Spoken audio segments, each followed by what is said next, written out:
और हमारे ब्रह्मचारी अग्निदेव जी वो अपना व्याख्यान करें। ओ विश्वानि देव सवितर्दुरितानि परासुवा यद्भद्रं तन्न आसुवा।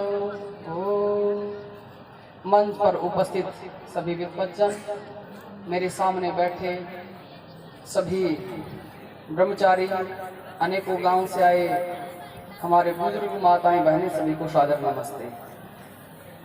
मैं जब स्कूल में जाता हूं तो बच्चों से एक बात पूछा करता हूं कि कोई भी व्यक्ति सफलता के लिए कब तक प्रयास करता है। तो विद्यार्थी अलग अलग चीजें बताते हैं। कोई कहता जब तक सफलता नहीं मिल जाती, कोई कहता मरते दम तक। लेकिन उनमें कुछ विद्यार्थी बताते हैं कि व्यक्ति सफलता के लिए तब तक प्रयास करता है जब तक उसके अंदर उम्मीद होती है सफल होने की। जब तक उसके अंदर आत्मविश्वास होता है, जब उसका आत्मविश्वास टूट जाता है तो वो प्रयास करना छोड़ देता है। और आत्मबल कैसे बनता है? कहते जिसकी आत्मा में बल किसकी में होता है? कहते जिसके चरित्र में बल होता है। जब व्यक्ति के चरित्र में बल होता है तो वो व्यक्ति अंतिम समय तक संघर्ष करता है। वो कभी अपने आप को हारा हुआ नहीं मानता। कैसे? महाराणा प्रताप की तरह। एक बार एक मुगल बादशाह कहता है कि महाराणा तुम हार गए हो। तो महाराणा प्रताप कहता है कि हारता तो वो है जो आत्मसमर्पण कर देता है। मैं तो अंतिम सांस तक लड़ूंगा। मेरे शरीर में शुद्ध रक्त की जब तक एक एक बूंद है ना, तब तक ये महाराणा लड़ेगा। ये बल, ये इतना तो बल किस बलबूते पर आता है? ये फिर हम चलते हैं थोड़ा सा हमारे पीछे की ओर, महाभारत की ओर। महाभारत में युद्ध हो रहा है, आपस में वो उस पर भारी हो रहा है, वो उस पर भारी हो रहा है।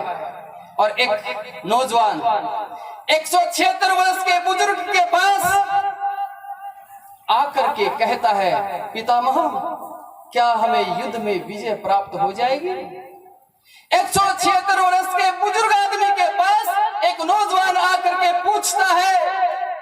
और वो बुजुर्ग आदमी जिसे हम भीष्म पितामह के नाम से जानते हैं, वो कहता है कि दुर्योधन जब तक मेरे हाथ में धनुष बाण है ना, प्राज्ञा तुझे छू भी नहीं सकती। एक एक दिन में 10-10 हजार को मारूंगा मैं। वो ब्रह्मचारी जिसके सामने श्री कृष्ण जी महाराज ने अपनी प्रतिज्ञा तोड़ने के लिए चल पड़े और अपना चक्र उठा लिया था। उस ब्रह्मचारी ने जीवन का क्या सार बताया। वो जब बाणों से छलनी हो जाते हैं, पांडव विजयी हो जाते हैं और अंतिम में जब उनके पास मिलने के लिए जाते हैं, अंतिम समय में भीष्म पितामह जी पांडवों को क्या उपदेश करते हैं? वो कहते हैं ब्रह्मचर्य से गुणं शृणुत वसुधाधिप आजन्मे मरणादेस्तु ब्रह्मचारी भवेद्य न तस्य किंचिद प्राप्यमिति विद्धि नराधिप। कहते हैं राजन सुन, जो इस संसार में ब्रह्मचर्य पालन करता है, एक भी ऐसा शुभ गुण नहीं है जिसे वो प्राप्त करना चाहे और प्राप्त ना कर सके। अर्थात ब्रह्मचारी को सब शुभ गुण प्राप्त हो जाते हैं। कोई छोटी चीज नहीं है ब्रह्मचर्य। बहुत ऊंचा स्थान दिया है ब्रह्मचर्य को। कितना ऊंचा स्थान दिया है? जब ऋषि धन्वंतरी के पास गए, ऋषि धन्वंतरी बच्चों को पाठ पढ़ा रहे हैं। पाठ की समाप्ति पर एक शिष्य कहता है कि गुरुजी कोई ऐसी औषधि बता दो जो सब रोगों में काम आए। तो ऋषि धन्वंतरी जी, जिसका महर्षि दयानंद भी सत्यार्थ प्रकाश में जिक्र करते हैं, ऋषि धन्वंतरी जी कहते हैं मृत्यु व्याधि जरा नाशी पीयूषम प्रमोषदम। कहता वो कौन सी ऐसी चीज है जो बुढ़ापे को, मृत्यु तक को, व्याधियों तक को नहीं आने देती? कहता वो एक ब्रह्मचर्य है। ब्रह्मचर्य महद्रतम, वो ब्रह्मचर्य ही होता है। इतना आगे स्थान दिया ब्रह्मचर्य को। और केवल यहाँ तक नहीं, जो वेद में पूरा सूक्त लिखा गया ब्रह्मचर्य के ऊपर, ब्रह्मचर्येण तपसा देवा मृत्यु मुपाग्नत, कि ब्रह्मचर्य रूपी तप से देवता मृत्यु पर भी विजय प्राप्त कर लेते हैं। और केवल इतना ही नहीं, जब महर्षि पतंजलि जी मनुष्य जन्म का परम लक्ष्य लिखने लगे योग शास्त्र में कि मनुष्य जन्म अपने परम लक्ष्य को कैसे प्राप्त कर सकता है, पतंजलि जी को वहां पर ब्रह्मचर्य लिखना पड़ा यमों में। इतना ऊंचा महत्व दिया गया हमारे शास्त्रों में ब्रह्मचर्य का। लेकिन इतनी ऊंची चीज, इतनी आसानी, अब कोई यूपीएससी की तो एक सामान्य सी चीज है, इसके लिए कितनी मेहनत करनी पड़ती है। ये जो ब्रह्मचर्य है इसके लिए तप की जरूरत पड़ती है। ब्रह्मचर्य आज के समय में क्या हालात हो रहे हैं, चारों तरफ पता नहीं कितने गंदे विचार हमारे चारों तरफ हैं, कितने गंदे विचार अंदर जा चुके होते हैं, कितने गंदे विचार अंदर जाने की तैयारी में होते हैं। वासना का हाहाकार मचा हुआ है, श्रृंगार अपनी चरम सीमा पर है, और ऐसे समय में कोई ब्रह्मचर्य की सोचता भी है ना, विचारता भी है, पालन करना तो बहुत दूर की बात है, वो भी कोई सामान्य व्यक्ति नहीं, वो भी बहुत विशेष है। कितना ब्रह्मचर्य के बारे में ऋषि दयानंद जी महाराज लिखते हैं। ऋषि दयानंद जी महाराज लिखते हैं कि जो ब्रह्मचर्य है ये बड़ा कठिन काम बताते हैं। कठिन बताया, सामान्य नहीं। यदि मैं ऋषि दयानंद जी के शब्दों में कहूं तो कहते हैं यह बड़ा कठिन काम है कि जो काम के वेग को थाम के इंद्रियों को अपने वश में रखना, बड़ा कठिन काम बताया है। और कितना कठिन विचार है, कितना कठिन क्यों बताया गया, क्या बात है ऐसी, तो इसके बारे में भर्तृहरि जी आ जाते हैं और फिर वो फिर कहते हैं, भर्तृहरि जी ने क्या कहा कि मत्तेव कुंभदल ने भूविसंति शूरा के चित प्रचंड मृगराज वधेपि दक्षा किंतु प्रवीमि बलिनाम पुरतः प्रसह्य कंदर पदर पदल ने विरला मनुष्य। देखो ब्रह्मचर्य को कितना बड़ा दिया स्थान। कहा था कि उन्मत्त हाथी का सिर फोड़ने वाले, माथा फोड़ने वाले, क्रोध से भरे हुए शेर को चुटकी में मारने वाले वीर तो बहुत बड़ी संख्या में हैं, लेकिन कौन है जो वासना को मार सके, तो कहते विरला मनुष्य, कि कोई विरला मनुष्य ही होगा। आखिर क्यों इतना विरला क्यों बताया गया, तो यहाँ पर फिर महर्षि मनु जी आ जाते हैं और कहते हैं मात्रा ससुरा दुहित्रावान विविक्ता सुनो भवेत बलवान इंद्रिय विद्वान ग्रामो संपिकर्षति। कहते हैं इंद्रिया इतनी बलवान है, नौजवान भाई बहन, नौजवान माँ बेटा, नौजवान पिता पुत्री भी एकांत में एक साथ ना रहे, क्योंकि ये उनको भी खींच लेती हैं। तो इसलिए केवल यही पर बात नहीं आई, यहाँ पर योग दर्शनकार ने भी कह दिया। क्या कहा, जो ब्रह्मचर्य के बारे में लिखने लगे कि जो व्यक्ति अपर वैराग्य से उसे संप्रजात समाधि की प्राप्ति होती है, और जिसे संप्रजात समाधि की प्राप्ति होती है उसे ऋतंभरा प्रजा की प्राप्ति होती है, और जिसे ऋतंभरा प्रजा की प्राप्ति होती है उसे मधुभूमिक कहा गया है। और कहते हैं ऐसे योगी भी सावधान रहे, क्योंकि वो भी फंस सकते हैं। ऐसों को भी सावधान रहने के लिए कहा गया है। जब ये चीजें इतनी तेज हैं, इतनी खतरनाक हैं, तो क्या ऋषियों ने कुछ इनसे निकलने का भी उपाय तो दिया होगा, कुछ बचने का भी उपाय दिया होगा।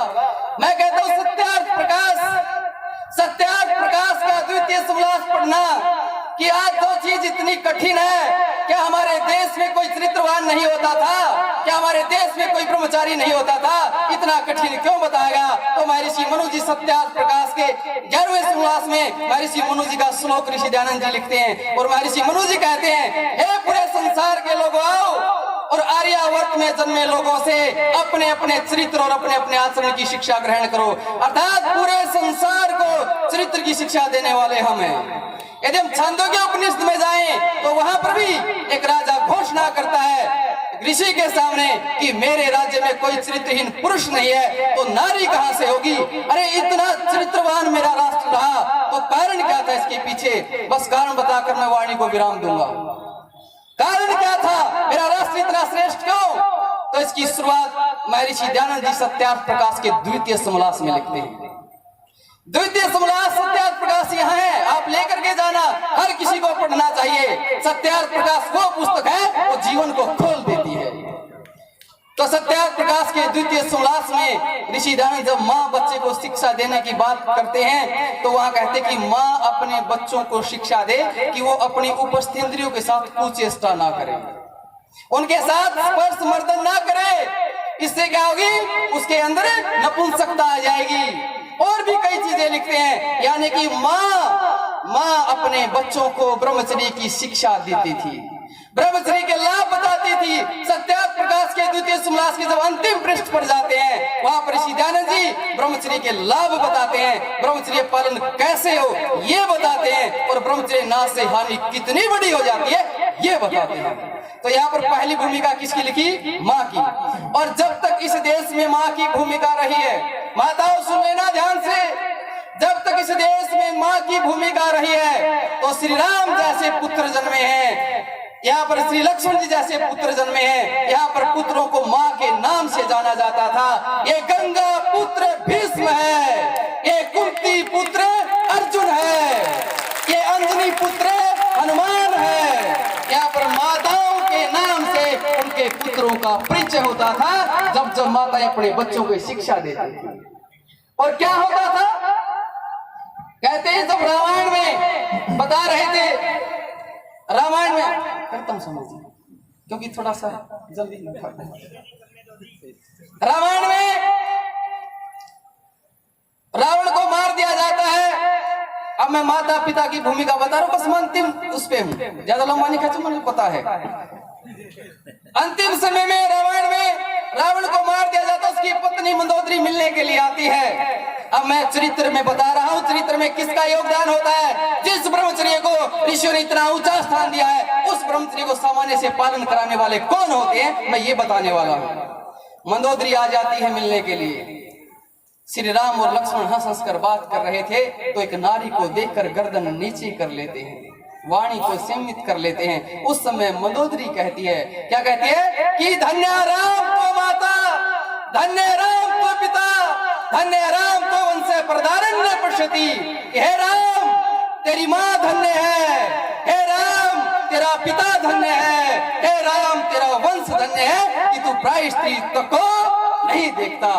यहाँ पर मंदोदरी ने श्री राम श्री लक्ष्मण की प्रशंसा नहीं की, उसकी माँ की प्रशंसा की, उसके पिता की प्रशंसा की, उसके कुल की प्रशंसा की। और केवल बात यही नहीं रहती, जब श्री राम जी लक्ष्मण से पूछते हैं उसकी परीक्षा के लिए कि हे लक्ष्मण बता, ऐसा कौन है जो पके हुए फल को देखकर खाने की इच्छा ना करे, खिले हुए फूल को देखकर सूंघने की इच्छा ना करे, एकांत में पड़े धन को देखकर उठाने की इच्छा ना करे, और सुंदर रूप को देखकर, सुंदर यौवन को देखकर उस पर आकर्षित ना हो, ऐसा कौन है। श्री राम जी कहते हैं कि पुष्पम दृष्ट्वा फलम दृष्ट्वा दृष्ट्वा च नवयौवनम एकांते कांचनम दृष्ट्वा कस्य नो विचलेन मन है, कि किसका मन विचलित नहीं होता। तो लक्ष्मण जी जवाब देते हैं, क्या कहते हैं कि माता यस्य पतिव्रता पिता च यस्य धार्मिका एकांते कांचनम दृष्ट्वा तस्य नो विचलेन मनः, कि जिसकी माँ पतिव्रता है और जिसका पिता पत्नीव्रत है, उनका जो बालक होगा उसमें ये गुण मिलेंगे। तो निर्माण कहाँ से? माता पिता से शुरुआत हो जाती है निर्माण की। तो आपके यहाँ से निर्माण की प्रक्रिया शुरू हो जाती है। और उसके बाद दूसरा कार्य क्या था जिसके कारण यहाँ चरित्र नाश नहीं होता था? तो दूसरा कार्य महर्षि मनु जी के श्लोक को ऋषि दयानंद जी सत्यार्थ प्रकाश के छठे समोल्लास में लिखते हैं। और क्या कहते हैं, यदि कोई नारी चरित्रहीनता करती है तो उसे कुत्तों से कटवा कर मार डालो, और अकेले में नहीं, सबके सामने मारो। और यदि कोई पुरुष चरित्रहीनता करता है, लोहे के पलंग को गर्म करो, उस पर उसे लटाओ और सबके सामने मारो। यहाँ पर दंड व्यवस्था भी ऐसी होती है। आप कहोगी माता पिता से शिक्षा मिली नहीं और साथ में आज दंड भी नहीं, तो और कोई मार्ग है क्या? तो महर्षि मनु जी भी एक उपाय देते हैं, और वो इस पुस्तक में बताया है कि जब जब शरीर से बुरे कर्म करने की इच्छा हो तो मन से उस कर्म की निंदा करें तो आप बच जाएंगे। तो मैं आप सबसे निवेदन करता हूँ, ऋषियों ने समय कम है, अष्टमैथुन बहुत सी चीजें हैं, फिर कभी आपके बीच में आएंगे, जरूर आपको बताएंगे। और आप सबके लिए ये पुस्तक आर्य मान्यताएं, आदरणीय अमन जी हैं जींद से, उन्होंने 20,000 रुपए का पुस्तकों में सहयोग किया। जो भी यहाँ आए हुए हैं, आप सबके लिए पुस्तक निःशुल्क है, आप इस पुस्तक को लेकर के जाएं। यहाँ पर आर्ट्स गुरुकुल कालवा का एक स्टॉल लगा हुआ है पुस्तकों का, वहां से आप ये पुस्तक, और हमने ब्रह्मचर्य के लिए प्रयास किया है, एक पुस्तक है ब्रह्मचर्य अमृत, वो पुस्तक इस सबके लिए निःशुल्क है। ये 2 पुस्तकें आपको निःशुल्क बांटी जाएंगी, लेकिन एक ईमानदारी करना, एक व्यक्ति एक ही लेकर के जाएगा। पुस्तकें कम हैं तो एक को एक बांटे जरूर आ जाएंगे। तो आप सबने धैर्य से सुना, आदरणीय स्वामी जी ने इतना समय दिया, आप सबका बड़ा धन्यवाद। ओम नमः शिवाय। भैया अग्नि देव जी तो अग्नि जैसे गरज रहे थे, एक बार जोरदार करता देखो गुरुकुल का ब्रह्मचारी ऐसा होता है। हम बचपन में थे तब सुना करते थे आएंगे खत अरब से, उनमें लिखा होगा गुरुकुल का ब्रह्मचारी हलचल मचा रहा है। ऐसे हमारे गुरुकुल के होनहार विद्यार्थी ब्रह्मचारी अग्निदेव जी, और उन्होंने जो बात कही है कि माता यस्य पतिव्रता पिता च यस्य धार्मिकः गुरु यस्य महायोगी तस्य नो विचलेत मनः। जिसका गुरु महायोगी होता है, जिसे जो गुरु है वो ज्ञान देने वाले सही हो। क्योंकि देखो ये सारा खेल विचार का है। वैसे तो उन्होंने इतनी बात बोल दी है कि उसकी व्याख्या करनी पड़े तो 10 घंटे कम है, और इतने कम समय में एक गागर में सागर भर दिया हमारे अग्निदेव जी ने। एक बार जोरदार करता ध्वनि से उनका अभिनंदन करते हैं। बहुत अच्छी बातें बताई हैं। बस एक बात, उस पूरी बात का मैं निचोड़ यदि कहना चाहूँ तो मैं ये कहूँगा कि देखो ब्रह्मचर्य की रक्षा जो है वो विचार से होती है, और ब्रह्मचर्य की हानि भी विचार से होती है। ये विचार जो है वही हमें गिराता है, वो विचार ही हमें उठाता है, और ये विचार हमें गुरुओं से मिलता है। इसलिए इस विचार की रक्षा करना, जब तुम्हें कोई गुरु कोई तुम्हें ज्ञान दे, उस ज्ञान की सुरक्षा करना। अब हमारे बीच में एक बालक बैठा हुआ है।